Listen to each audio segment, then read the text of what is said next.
What sticks with you the most, just thinking about what happened on Saturday? Well, a little bit, twofold. One, really happy again with how we started both halves.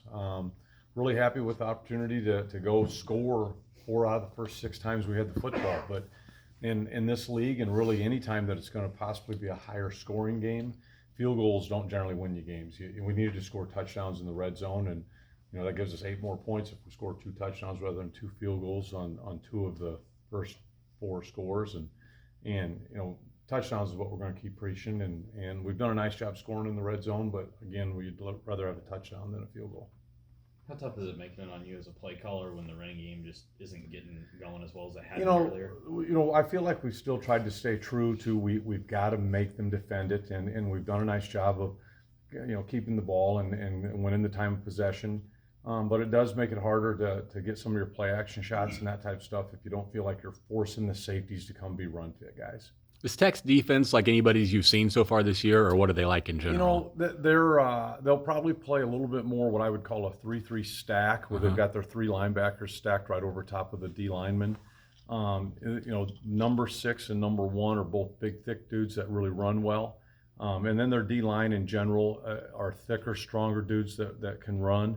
We've got to force them though to have 7, 8, 9 guys in the run game, not just those 6.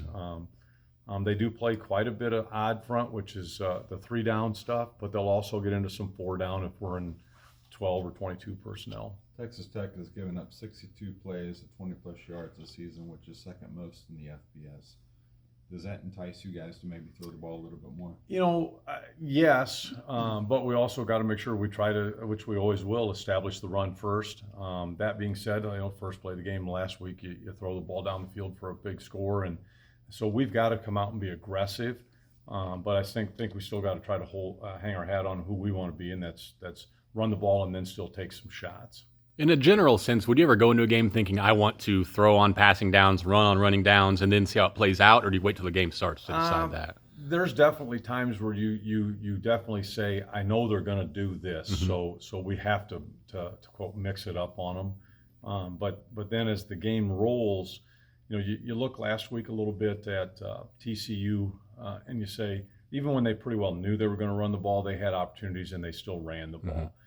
And that's what we've got to be able to do, is not maybe force your will upon them, but yet still be able to say, you have to keep loading the box to stop us from running the ball.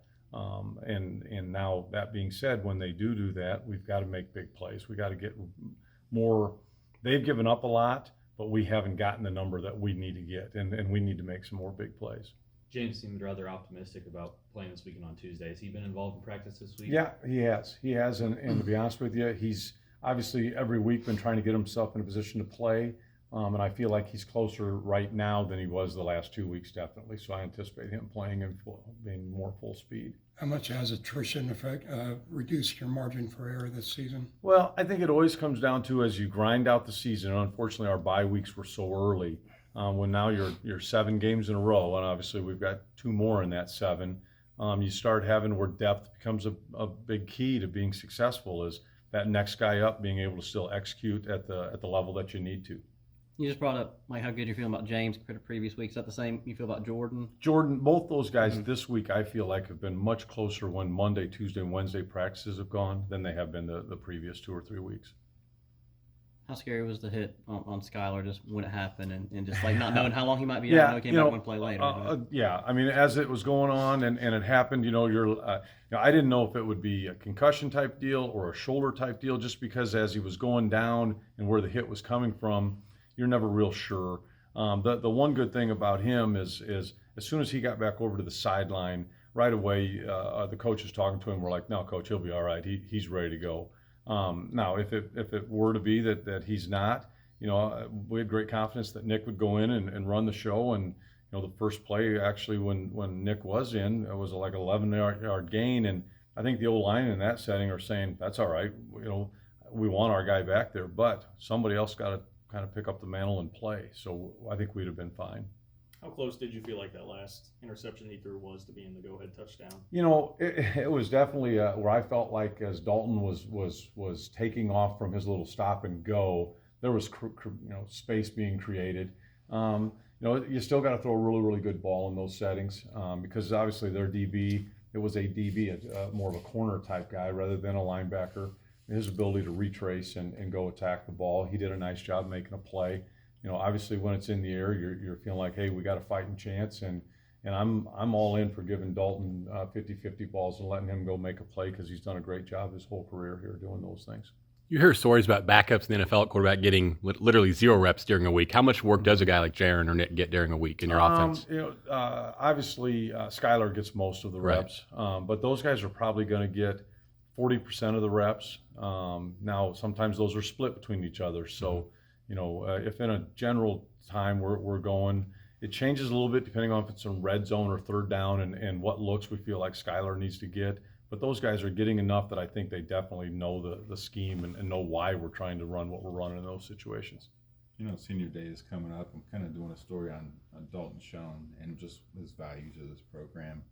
In the limited time that you've been able to know him, how has he contributed the most? Well, I think the thing that he has done the best job is when whatever it is has come towards him, he's attacked it. Again, you go back to, there was about 4 weeks in a row where he had at least one reception that you would have said, boy, that's at best a 50-50, and he was 4 weeks in a row making the play. And I think he does a good job of knowing, hey, when my opportunity comes, take full advantage of it, and he's done a great job in our short time with him. Is it amazing to think that he was a walk-on that could not get any playing time at one point? Would have never guessed that. Just because of how he goes about his business, though, it shows that he's put himself in a position to be successful.